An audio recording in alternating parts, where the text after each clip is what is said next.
Assalamualaikum warahmatullahi wabarakatuh. Perkenalkan, nama saya Berdiana, NPM 1811100086. Saya di sini akan menjelaskan materi tentang dimensi pengetahuan alam taksonomi revisi. Dimensi pengetahuan merupakan dimensi tersendiri dalam taksonomi belum revisi. Dalam dimensi ini akan dipaparkan 4 jenis kategori pengetahuan. 3 jenis pertama dalam taksonomi revisi ini mencakup semua jenis pengetahuan yang terdapat dalam taksonomi Bloom. Namun, mengganti sebagian nama jenis ini dapat mengubah semua sebagian subjenisnya ke dalam kategori-kategori yang lebih umum. Sementara kategori keempat yaitu pengetahuan metakognitif dan subjenisnya semuanya baru. Berdasarkan teori taksonomi Bloom revisi, Anderson dan Catherwood menjelaskan bahwa dimensi pengetahuan tersebut dikategorikan ke dalam 4 dimensi pengetahuan, yaitu yang pertama, pengetahuan faktual. Pengetahuan faktual meliputi elemen-elemen dasar yang digunakan oleh pakar dalam menjelaskan, memahami, dan secara sistematis menata disiplin ilmu mereka.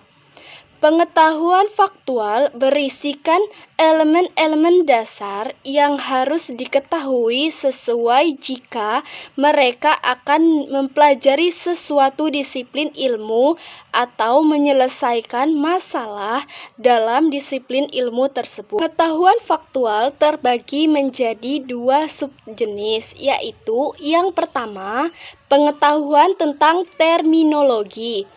Pengetahuan tentang terminologi meliputi pengetahuan tentang label dan tersimal verbal dan non-verbal, atau biasa disebut kata, angka, dan gambar. Dan contoh-contoh penggunaan pengetahuan terminologi antara lain pengetahuan tentang alfabet, pengetahuan tentang angka-angka Romawi, pengetahuan tentang kosakata bahasa Indonesia, dan pengetahuan tentang simbol-simbol pada peta. Yang kedua, pengetahuan detail-detail atau elemen-elemen. Pengetahuan ini merupakan pengetahuan tentang peristiwa, lokasi, orang, tanggal, dan sumber informasi, dan semacamnya. Pengetahuan ini meliputi semua informasi yang mendetail dan spesifik seperti tanggal terjadinya sebuah peristiwa. Contoh pengetahuan detail dan elemen-elemen yang spesifik antara lain pengetahuan tentang nama, tanggal, orang, dan tempat dan peristiwa dalam proklamasi, pengetahuan tentang produk utama dan produk ekspor Indonesia. Yang kedua, ada pengetahuan konseptual. Pengetahuan konseptual mencakup pengetahuan tentang kategori, kelas spesifikasi, dan hubungan antara 2 atau lebih kategori pengetahuan yang lebih kompleks dan tertata.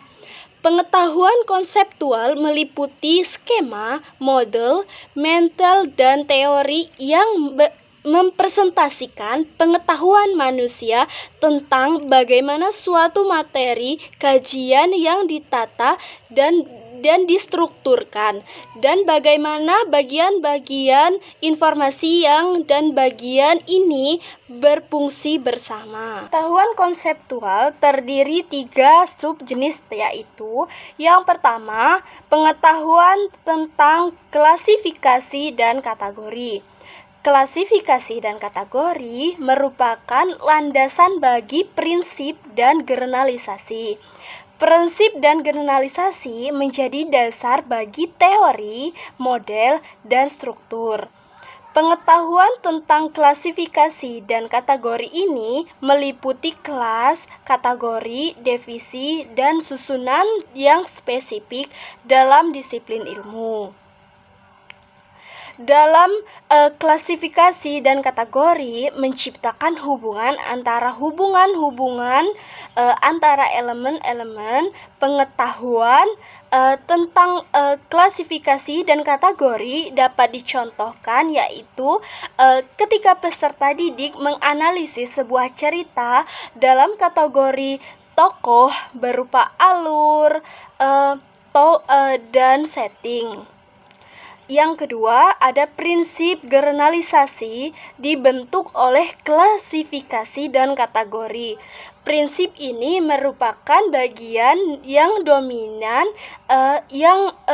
di sebuah disiplin ilmu untuk digunakan untuk mengkaji masalah-masalah disiplin ilmu tersebut. Prinsip dan generalisasi merangkum banyak fakta dan peristiwa yang sangat spesifik, mendeskripsikan proses dan internalisasi di antara detail-detail fakta dan peristiwa, dan menggambarkan proses dan internalisasi antara spesifikasi dan kategori. Yang ketiga, ada pengetahuan prosedur. Pengetahuan prosedur adalah pengetahuan bagaimana cara melakukan sesuatu. Pengetahuan ini mencakup tentang keterampilan, algoritma, teknik, dan metode, yang semuanya disebut dengan prosedur.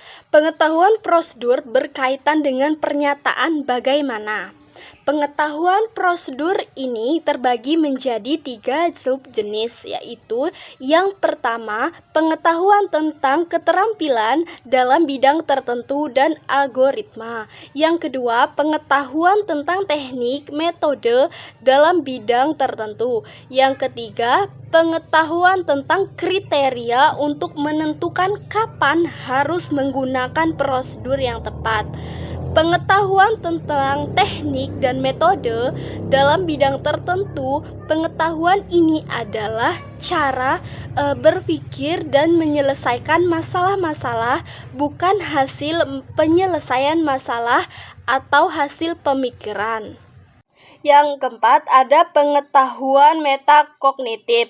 Pengetahuan metakognitif merupakan dimensi baru dalam taksonomi revisi. Pencantuman pengetahuan metakognitif dalam kategori dimensi pengetahuan ini dilandasi oleh penelitian yang terbaru tentang peran penting pengetahuan hasil siswa mengenai kondisi mereka sendiri dan kontrol mereka atas kondisi itu dalam aktivitas belajar. Salah satu belajar dalam penelitian tentang penelitian yang berkembang adalah menekankan pada metode untuk membuat siswa semakin menyadari dan bertanggung jawab atas pengetahuan dan pemikiran mereka sendiri. Pengetahuan metakognitif terbagi menjadi 3 subjenis, yaitu yang pertama, pengetahuan strategis, yang kedua, pengetahuan tentang tugas-tugas kognitif yang meliputi pengetahuan konseptual dan kondisional. Yang ketiga, ada pengetahuan diri. 4 dimensi pengetahuan berdasarkan teori taksonomi Bloom revisi ini akan membantu para pendidik memutuskan apa yang perlu diajarkan. Jadi, dengan menekankan 4 dimensi pengetahuan ini pada siswa, pendidik akan mengetahui gambaran bagaimana pengetahuan dasar yang dimiliki oleh siswa. Dan dari pengetahuan tersebut, pendidik akan dapat menentukan kemana arah pembelajaran yang akan memutuskan tentang perlu diajarkan pada siswa. Terima kasih, itu saja yang bisa saya jelaskan. Jika ada kata-kata yang salah, saya mohon maaf. Saya akhiri, wabillahi taufiq wal hidayah. Wassalamualaikum warahmatullahi wabarakatuh.